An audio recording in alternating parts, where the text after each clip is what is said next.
In progress.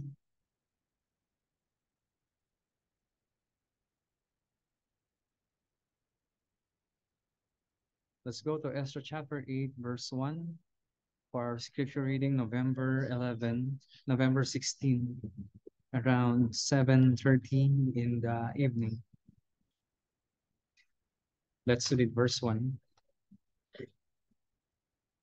And all the people gathered as one man at the square which was in front of the water gate.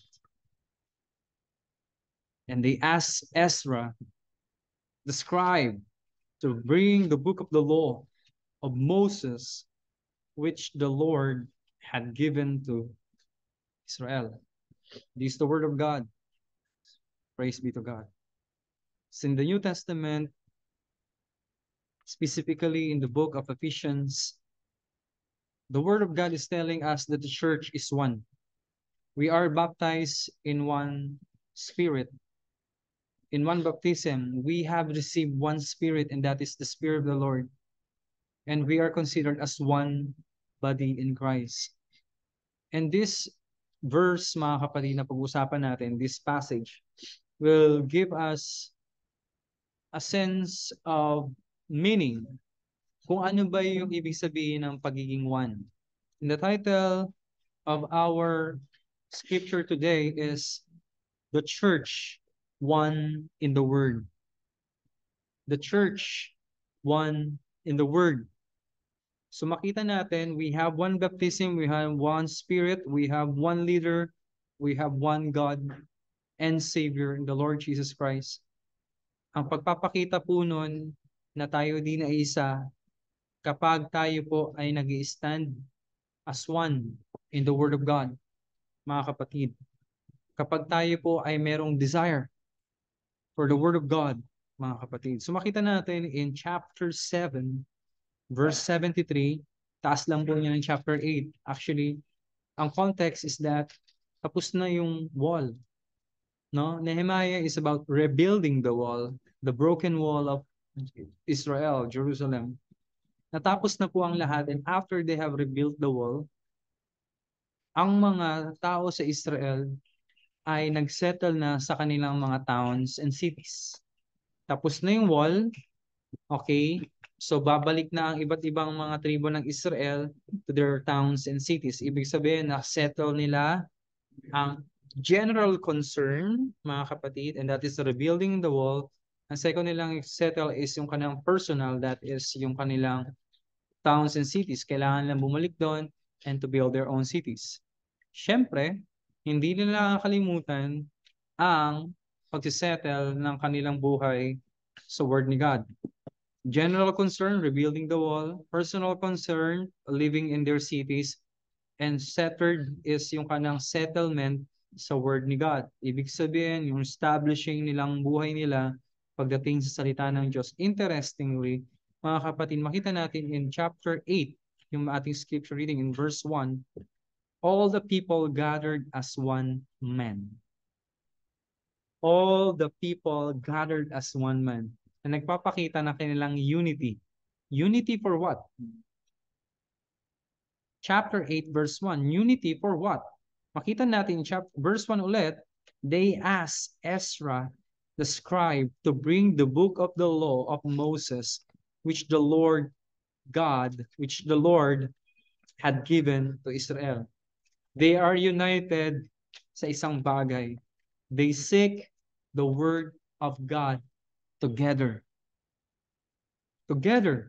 Hindi lang po isang grupo ng tao o maliit na grupo ng tao, kundi buong part ng Israel. Grabe yun ah. Alam nyo ba na as I read the book of Nehemiah, I was really amazed because this is really a rare one. Rare na rare po ito mga kapatid sa istorya ng Israel. Dahil alam natin ang istorya ng Israel, some of them ayaw or hindi tapat sa Diyos. Some of them, onti lang talaga yung faithful. Onti lang yung may desire kay God. But this one is really rare because all Israel, all people gathered as one man to seek the Word of God. Hindi po sila inutusan ng kanilang leader. Makita natin in verse 1, they ask. It means they take the initiative. Ezra, Nehemiah, lahat ng mga leaders, please give us the Word of God. No, hindi po sila yung tinulak. Hindi po sila inutusan. Oy, basahin yung Word ni God. Hindi po sila talagang external yung kanilang pag-motivate, kundi internal from within. One, as one people of God. Ngayon, ito po yung bagay na i-meditate natin. Ang salita ng Diyos po ba ay hinahanap-hanap natin or hinangin na? Hinahanap ba natin ang salita ng Diyos or hinangin na ba yung desire natin? And the context will tell us na kahit na nakasettle na in the towns and cities yung Israel, hindi po doon nag-stop. Uy, okay na kami. Okay na yung general concern, tapos na yung wall, safe na kami, nakapunta na kami sa mga personal naming towns and cities, okay na kami. Hindi po ganun. Kundi, we need the Word of God. Hinanap nila ang salita ng Diyos as one people of God at hindi po hinangin ng kanilang mga desires dahil sa makamundong bagay o sa kanilang mga personal concerns. Ang tanong, hinahanap-hanap ba natin or hinayaan nating hanginin ang desire natin for the Word of God kapag tayo ay nakasettle na? Ibig sabihin nakasettle, tapos ka na sa ginagawa mo, tapos ka na sa isang major concern ng buhay mo, napabayaan mo na ba yung Word ni God? Okay? Hindi po ganun. So, hindi lang po ito personal para sa iyo, kundi ito rin dapat yung prayer natin sa kapwa natin mga kapatid, mga brothers and sisters, na hindi lang natin to prayer for us, kundi prayer natin to ito. Prayer natin ito for the whole church. Sana hindi lang ako tinutulungan ni God, nahanap-hanapin ko yung word niya, kundi tinutulungan niya din my brothers and sisters in Christ. Because the will of God, church, the will of God is not just one person or a few people ang naghahanap sa word ni God. Ang desire niya for all of us is that one church, same desire, seeking the word of God, taking the initiative to really seek the word of God and to be read the word of God before them as one body of Christ. Kaya nga ito yung one another. No, last time na-preach natin sa Sunday, di ba? One another verses. Kapag magulo na ang buhay, kailangan natin ang kapwa natin mananampalataya. Kapag sa tingin natin, umaapaw na naman yung concerns ng buhay natin, we need to pray for one another na hindi natin hayaang hanginin yung desire ng Word ni God patungo sa malayong lugar, kundi patuloy po natin itong hahanap-hanapin katulad ng ginawa ng Israel. A rare situation. Siyempre, hindi lang po natin ito hahanap-hanapin, ito rin po ang question natin sa ating mga buhay. Tayo po ba ay umay sa salita ng Diyos or uhaw sa salita ng Diyos? Makita po natin itong tanong na ito in verse 3. He read from it before the square, which was in front of the water gate, from early morning until midday, in the presence of men and women who could understand, and all the people were attentive to the book of the law. What did you observe? Kinuha ni Ezra, the priest, the scribe, the priest, ang law ni Moses. He read it before the people. Ilang oras?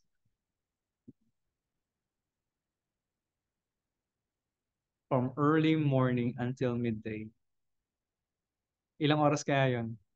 What is early morning para sa'yo? 5 a.m.? What is early in the morning para sa'yo, Kyle? Ha? 10 a.m. Okay, pwede yan. What is midday? Okay, sabihin natin 10, 11, 12, 1, 2, 3. Ilang oras nilang binasa ang Word ni God? 5 hours. At hindi lang binasa ni Jeremiah yon, ni Ezra yon, 5 hours, makita natin ang response ng mga tao. All the people were attentive to the book of the law for 5 hours, if we will say 5 hours. Umay or uhaw ang mga Israelita sa salita ng Diyos? Uhaw. Ngayon sa atin, no? Bakit natin minsan nililimit ang word ni God to 45 minutes in the preaching of God's word every Sunday worship? What's the reason behind that? Siyempre, attention span ng mga tao, hindi lahat mahabang attention span in listening to the word of God or specific subject. Okay, given na yon. But on the other side, worst reason is that may mga Kristiyano na nauumay agad sa salita ng Diyos. Na hindi nila kayang pakinggan ang salita ng Diyos for 3 hours. Hindi nila kayang tumagal sa Sunday service na mahaba ang preaching. At may mga churches na nagagalit kapag sumobra ka ng 1 oras. What? Ha?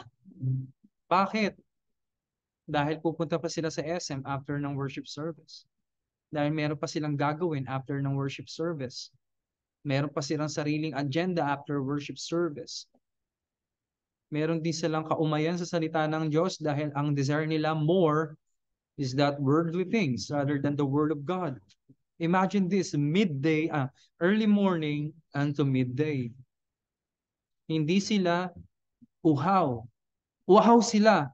Hindi sila umay sa salita ng Diyos. We are speaking about Sunday service. How about your personal quiet time? May mga Kristiyano na uhaw sa salita ng Diyos. Kapag uhaw sila sa salita ng Diyos, ang 2 hours para sa kanila is just like 30 minutes because they really enjoy the Word of God. They are being satisfied to the Word of God. Pero may mga Christian naman na ang 30 minutes, kala nila 2 hours na. Ang 30 minutes, kala nila ilang oras na? 5 hours na. Bakit? Gets niyo yun? 30 minutes lang pa lang sila nagde-devotion, kala nila 5 hours na, ang tagal-tagal na. Bakit? May mga pagkakataon na sila ay umay na umay. Sana tapos na.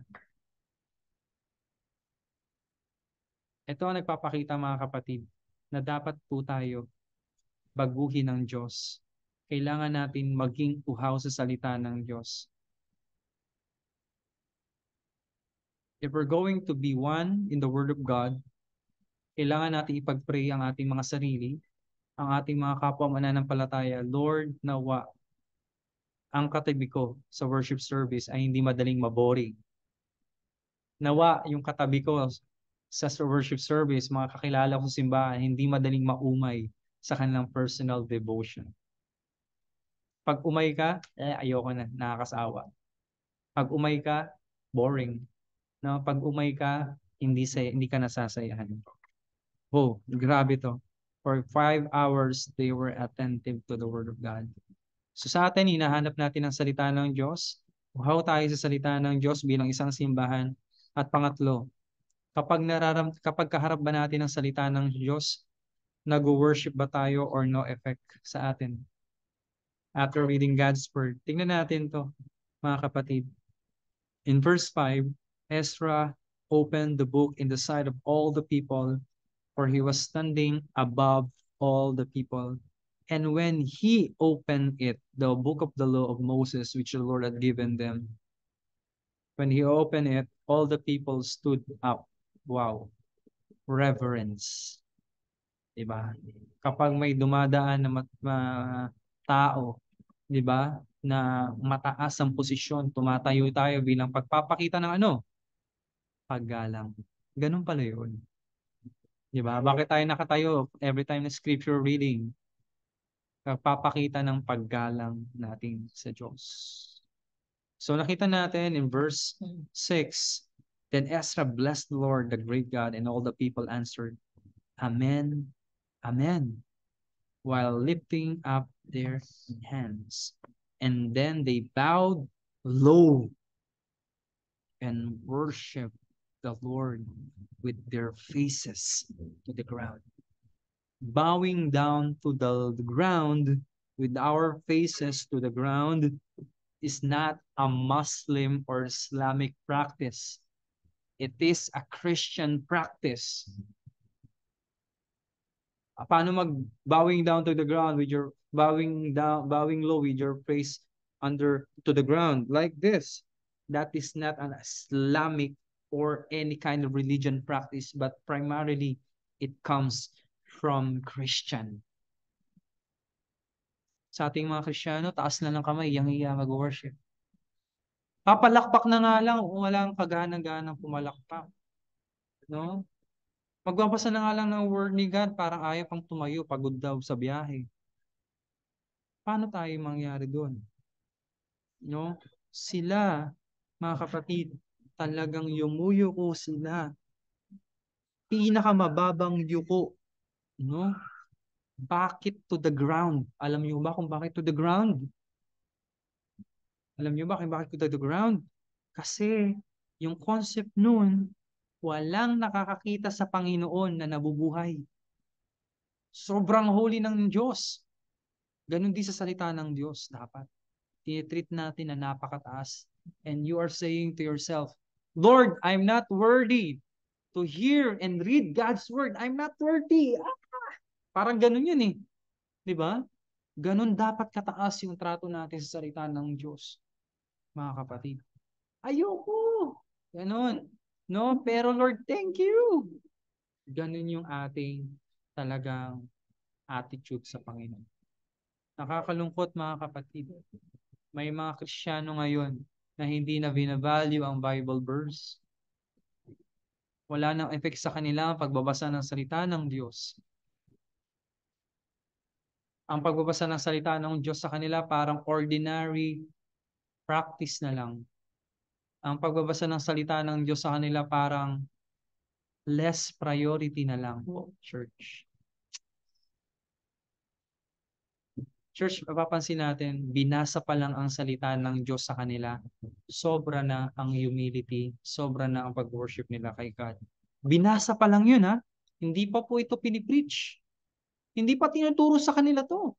Binasa pa lang sa kanila, narinig pa lang nila, pero sobra na silang nag-worship, nagpakumbaba kay God. Lord, nawa, prayer natin, ganito talaga yung pagpapakumbaba natin sa salita ng Diyos. Ibang-iba talaga yung culture ng mga Kristiyano ngayon. Mga kapatid. Sawa, bumalik tayo sa Old Testament worship. Old Testament expression of worship talaga, my brothers and sisters. Because as one body of Christ, we should stand as one in the Word of God. Lagi natin itong hanapan natin, hindi natin hayaan itong hanginin.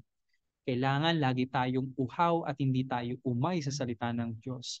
Kapag ang salita ng Diyos na ibahagi sa atin, nag-worship talaga tayo at hindi po walang effect sa atin. Ito bang salita ng Diyos? Purihin ng Diyos, mga kapatid.